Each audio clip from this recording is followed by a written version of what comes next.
आदिल साहब, क्या देख रहे हैं आप इस गिरफ्तारी के पीछे? क्या सियासी पहलू है या फिर कानूनी?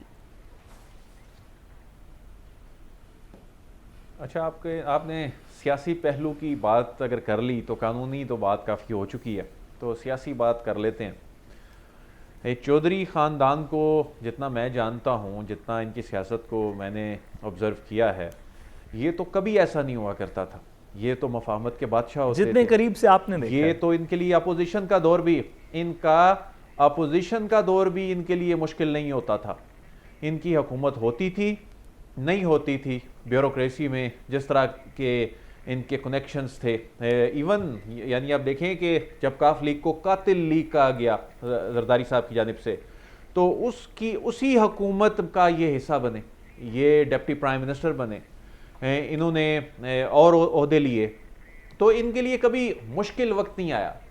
अब ये जिस नहज पे हालात पहुंच गए हैं इस ख़ानदान के, अब लगता ये है कि ये ख़ानदान चौधरी शुजात के सियासी विजन पे चल रहा था कि वो ऐसा नहीं होने देते थे।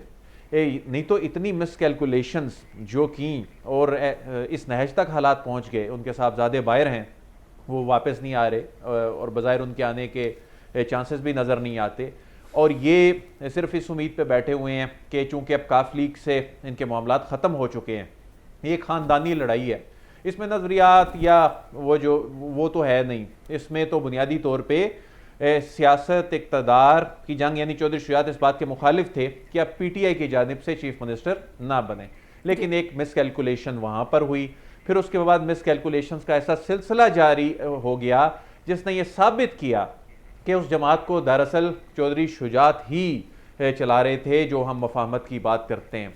तो आज जिस मुश्किल हालात में ये बैठे हैं, इसके कानूनी पहलू, आईनी पहलू हसन, आपके ख्याल में अदील, आपके ख्याल में चौधरी शुजात साहब ज्यादा पॉपुलर हैं इस वक्त या उनकी अपोजिंग फैमिली की अपोजिंग साइड? इस वक्त अगर आपने असेसमेंट करनी हो कि सियासी फैसला जो कि अवाम की मकबूलियत से जज किया जाता है, तो वो कौन सी साइड का बेहतर है? तो आपके ख्याल में किसका बेहतर है? देखें, पॉपुलर फैसले ही फिर मरवाते हैं। पॉपुलर फैसले मुल्क को भी फिर नुकसान पहुंचाते हैं। अपने पॉपुलर होने, अपनी सियासत बचाने के पीछे फिर हालात इस नहज तक जाते हैं।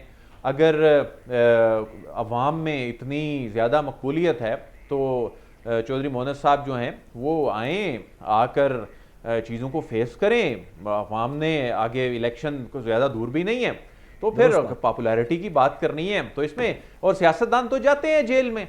ये तो वाहिद चौधरी ख़ानदान था जो अपोजिशन के दौर में भी कभी ये जेल नहीं जाते थे, कोई हाथ नहीं डाल सकता था।